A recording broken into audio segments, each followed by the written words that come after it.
लेकिन आपसे कहना चाहता हूँ, इनमें से कितने लोग हैं जिनको वुजू करना आता है, जिनको गुस्ल करना आता है। बड़ी माजरत के साथ 3-3, 4-4 बच्चों के बाप होने के बाद भी आज तक उनको गुस्ल करने का तरीका ना आया। मैं आपसे पूछता हूँ, जो पूरी जिंदगी गुस्ल न सीखा वो कैसा मुसलमान? जिसने पूरी जिंदगी वुजू न सीखा वो कैसा मुसलमान? जिसको कलेमा भी पढ़ना ना आता हो वो कैसा मुसलमान? मेरे अजीज, मेरे भाइयों, हमारे सरों पर मौत की तलवार लटक रही है और एक दिन वो आएगा, जल्द आएगा और अल्लाह अकबर, उसमें कोई रुकावट नहीं बन सकता।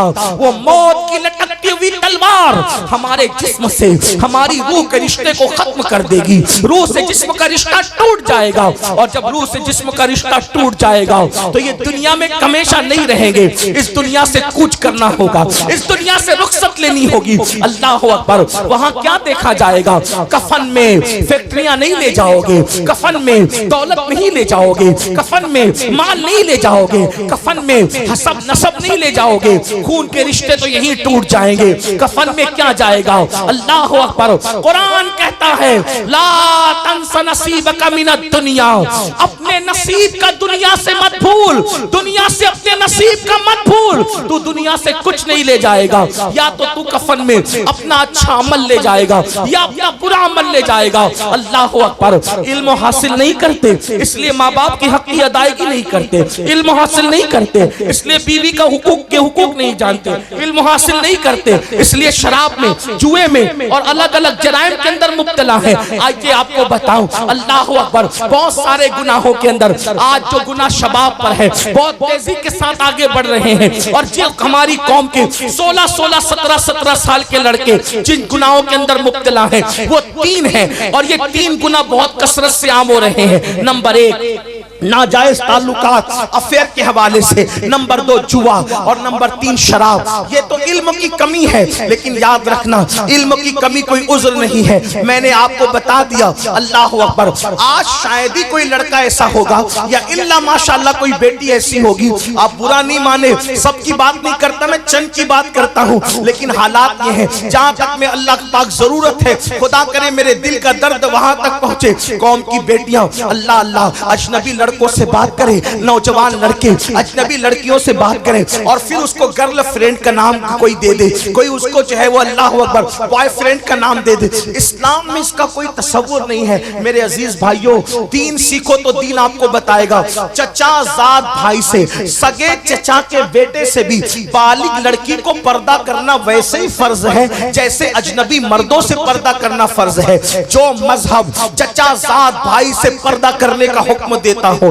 जो मजहब मामूजात भाई से पर्दा करने का हुक्म देता हो, जो मजहब फूफीजात भाई से पर्दा करने का हुक्म देता हो, आखिर उस मजहब के मानने वाले कॉलेज के अंदर कैसे फ्रेंड बनाने लगे, स्कूलों के अंदर कैसे फ्रेंड बनाने लगे और फेसबुक पे बैठ के कैसे फ्रेंड बनाने लगे। दुनिया मुझे चाहे जो नाम दे, मैं उसको गाली सुनने के लिए तैयार हूँ, लेकिन ये जरूर कहूंगा बेटियों के हाथ में तस्बीह और बेलन अच्छा लगता है। बेटियों के हाथ में स्मार्ट मोबाइल की कोई जरूरत नहीं है। अगर बच्चियां गालियां दे तो चाहे दे ले, लेकिन मैं अपनी कौम के जिम्मेदारों से गुजारिश करता हूं, बेटी अगर 5 लाख के जेवर मांगे, बीवी अगर 5 लाख के जेवर मांगे, उसको 5 लाख का जेवर ला करके दे देना, 5 की बजाय 10 लाख का ला कर दे देना अगर अल्लाह ने हैसियत दी है, लेकिन 5000 का स्मार्ट मोबाइल ला करके मत देना। इसलिए कि आज घरों में बैठ करके जो नाजायज ताल्लुकात की वबा आम हो रही है उसका सबसे बड़ा जरिया स्मार्टफोन है। बेटियों को स्मार्टफोन न दो, अगर बहुत ज्यादा जरूरत है तो सिर्फ फोन पर बात करने के लिए कोई हल्का फुल्का सा ऐसा हो जिसमें तस्वीरें न हो, जिसमें इंटरनेट न हो, इसमें आबरू बचाने का जरिया है। वरना याद रखो, आज फेसबुक ने वो दिन दिखाए कि शरीफ घरों की बेटियां भी दूसरों के साथ भागती हुई नजर आई है। अल्लाह अकबर, क्या तूफान है इंटरनेट के जंगल ने वफा किया है, इसका अंदाजा शायद देहात में बैठे हुए लोगों को नहीं हो सकता। मेरे आका सल्लल्लाहु अलैहि वसल्लम के दीवानों, याद रखो हमारे यहाँ बेटी की इज्जत को बहुत बुलंद मकाम दिया गया है। लोग कहते हैं मुसलमान बेटी की आजादी नहीं चाहता, हम कहते हैं बेटी की आजादी इसलिए चाहे तुम, भेड़िया ये कहे कि बकरी को तेरे खूंटे से खोल के आजाद कर दे ताकि मैं उछल लूं आजादी के नाम पे। सुन लो, बकरी की भी भलाई इसमें है और मालिक की भी भलाई इसमें है कि जिसको खूंटे पे रखना चाहिए उसको खूंटे में रखे, जिसको घर में रखना चाहिए उसको घर में रखे और जिसको आजाद रखना चाहिए उसको आजाद रखे। आजाद कुत्ते फिरा करते हैं, पालतू शरीफ बकरियां नहीं फिरा करती। तो इस्लाम किसी भी बकरी को किसी भेड़िए के हवाले करने का कायल नहीं है। अगर पाप के भेड़िए औरतों को पाप की नजर से देखने वाले, औरतों को आजादी के नाम पर नंगा करके अपनी हवस निकालना चाहते हैं तो हम ये कहना चाहते हैं जो दाना देना है दे दो, लेकिन हम अपनी बेटियों को पर्दे में रखकर बताएंगे कि बेटियों को पर्दे में रखना ये जुल्म नहीं है बल्कि बेटी की कीमती होने की अलामत है। पर्दे में रखने का मतलब ये नहीं, पर्दे में रखने का मतलब ये नहीं कि जुल्म कर रहे हैं। हर पर्दे में रखी हुई चीज पे जुल्म नहीं होता। देखो सब्जियां रोड पे बिकती है लेकिन सोना रोड पे नहीं बिकता बल्कि बड़े एहतमाम से बिकता है। वजह क्या है? सब्जी सस्ती होती है, सोना कीमती होता है, हीरा उससे भी ज्यादा कीमती होता है। तो सुनार की दुकान पे हीरा नहीं मिलता बल्कि उसके लिए और एहतमाम होता है। तो याद रखो हर कीमती चीज छुपा के रखी जाती है। मिसाल के तौर पे मैं अक्सर अपनी बहनों को समझाने के लिए कहता हूँ, देखो हमारे मजहब ने जिसको कीमती समझा उसको पर्दे में रखा और पर्दे में देख के हम समझ जाते हैं कि ये कीमती है। मिसाल के तौर पे दुनिया में करोड़ों कब्रें मौजूद है, बोलो है कि नहीं है? करोड़ों कब्रें मौजूद है, एक तो नहीं, आपके झारखंड में करोड़ों कब्रें होगी, करोड़ों की बात कर रहा हूं, करोड़ों कब्रें होगी, ढूंढोगे तो अल्लाह अकबर। लेकिन देख लो सारी कब्रें नंगी पड़ी हुई है, लेकिन जब हम किसी कब्र पर गिलाफ पड़ा हुआ देखते हैं और उसको चादर के नीचे पर्दे में देखते हैं समझ जाते हैं किसी शराबी की कब्र नहीं होगी,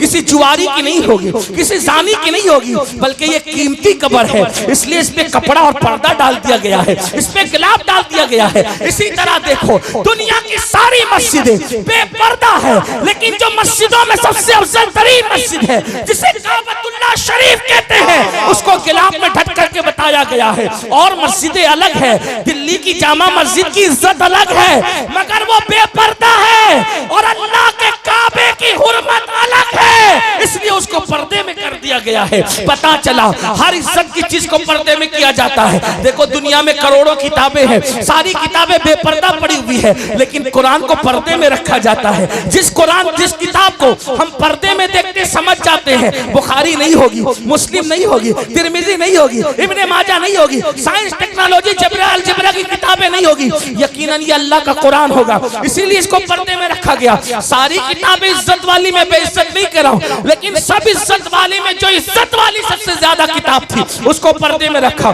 फिर देखो इंसान दो चीजों का मजमुआ है, एक उसका जिस्म है, एक उसकी रूह है। अल्लाह अकबर। रूह इंसान की जिंदगी का सरचश्मा है। जब तक रूह है तब तक इंसान स्टेज पर, जब तक रूह है तब तक महफिल में, जब तक रूह है तब तक पार्लियामेंट में, जब तक रूह है वो वजीर है, जब तक रूह है वो अमीर है, जब तक रूह है वो इज्जत वाला है, जब तक रूह है वो आलिम है, जब तक रूह है वो खतीब है, जब तक रूह है वो पीर है। लेकिन रूह निकल गई तो लोग ये नहीं कहते पीर साहब को उठाओ, आलिम साहब को उठाओ, एमएलए साहब को उठाओ, एमपी साहब को उठाओ। नहीं, लोग क्या कहते हैं? मैयत को उठाओ, मैयत को निलाओ। पता चला जब तक रूह है सारी डिग्री और अलकाबात सलामत है। रूह निकल गई, मैयत के सिवा कोई और नाम नहीं। तो पता चला रूह कितनी कीमती है। और इंसान दो चीजों का मुरक्कब है, जिस्म और रूह का। पता चला रूह कीमती चीज है, जिस्म को जाहिर किया और रूह को अंदर छुपा लिया, यानी कि पर्दे में रखा क्योंकि वो ज्यादा कीमती थी।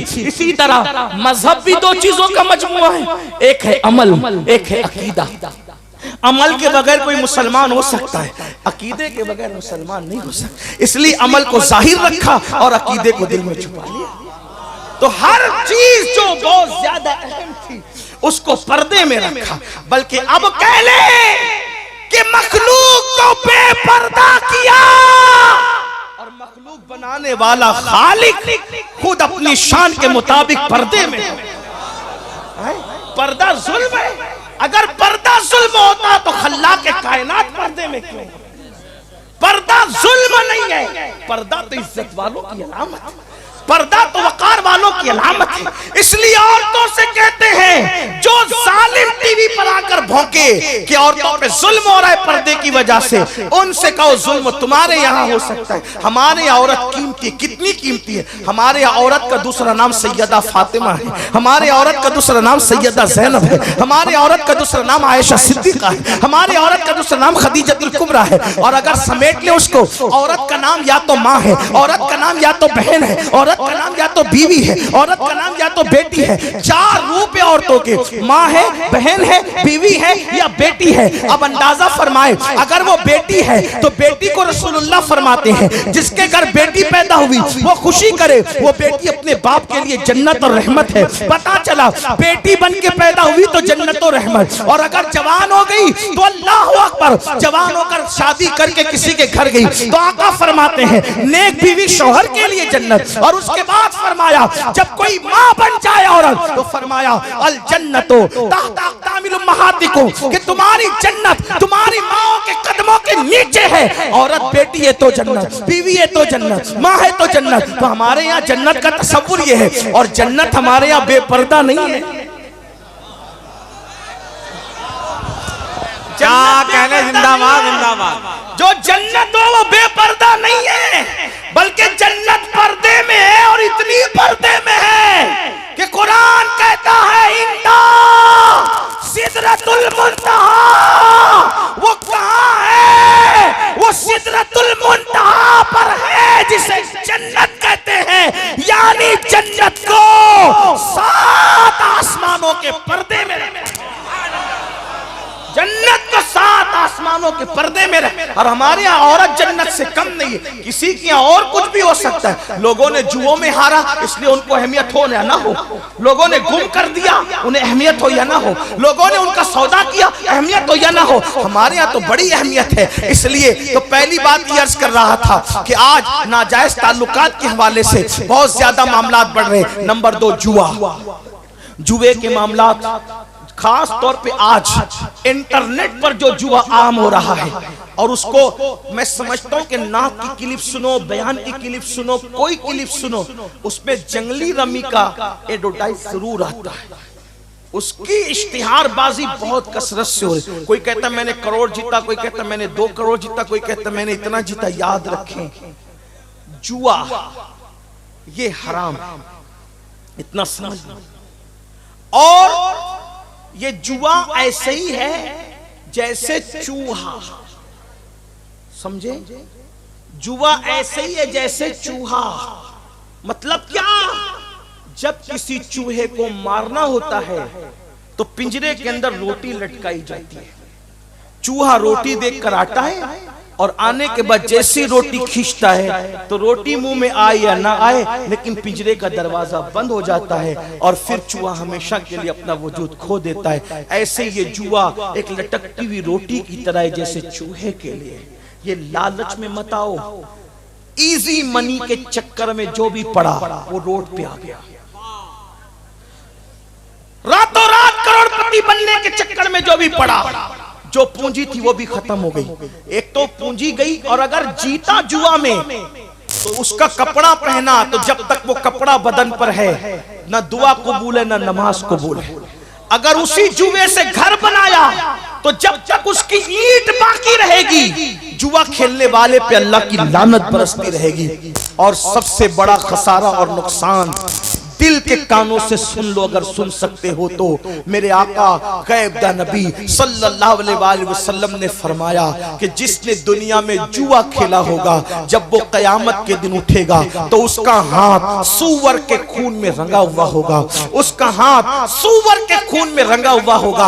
अल्लाह अकबर। कयामत के दिन आप सूअर के नाम से बहुत नफरत करते हैं, लेकिन जुआ खेलने वालों, जुआ से दिलचस्पी रखने वालों, मेरे भाइयों, ये मेरे नबी का फरमान है, अपने आका का फरमान है। और जरा सुनो उसका नुकसान क्या है। मेरे आका गैब दा नबी सल्लल्लाहु अलैहि वसल्लम फरमाते हैं, जिसने दुनिया में जुआ खेला होगा, बल्कि यहाँ तक इमाम गजाली ने लिखा कि जुआ के आलात अपने हाथ में लिए होंगे, वो हाल इस हालत में कयामत में उठेगा कि उसका हाथ सूअर के खून में रंगा होगा। अब सूअर के खून में रंगने का नुकसान क्या है। कयामत के दिन एक मंजर ये भी होगा कि मेरे आका अपनी उम्मतियों से मुसाफा करेंगे, मेरे सरकार अपनी उम्मत से मुसाफा करेंगे। यही तो बात है, आशिकाने रसूल के लिए महशर में भी एक महशर है, कयामत में भी एक कयामत है। अल्लाह अल्लाह। जब यहाँ हम जलसों में आते हैं तो उलमा से मुसाफा करने के शौकीन होते हैं, और करना भी चाहिए। हो सके तो जिंदगी में या तो किसी नेक के पीछे नमाज पढ़ लो या किसी नेक से मुसाफा कर लो। क्या होता है जब नेक सजदे से सर उठाता है, हदीस पाक है, तवज्जो करें, जब कोई नेक बंदा सजदे से सर उठाता है तो उसके पीछे जितने खड़े रहते हैं अल्लाह सबकी मगफिरत फरमा देता है। और जब कोई किसी नेक बंदे से मुसाफा करता है तो जिसने नेक बंदे से मुसाफा किया अल्लाह पाक उसकी भी मगफिरत फरमा देता है। एक जालिम बादशाह की मौत के बाद किसी ने उसको जन्नत में टहलते देखा, पूछा कि तेरा क्या हाल है। उसने कहा मैं जन्नत में हूँ। कहा दुश्मने खुदा तू जन्नत में कैसे। तो उसने जवाब दिया, एक मर्तबा इमाम हसन बसरी के हाथ चूमे थे, उसी की वजह से अल्लाह ने मेरी मगफिरत फरमा दी।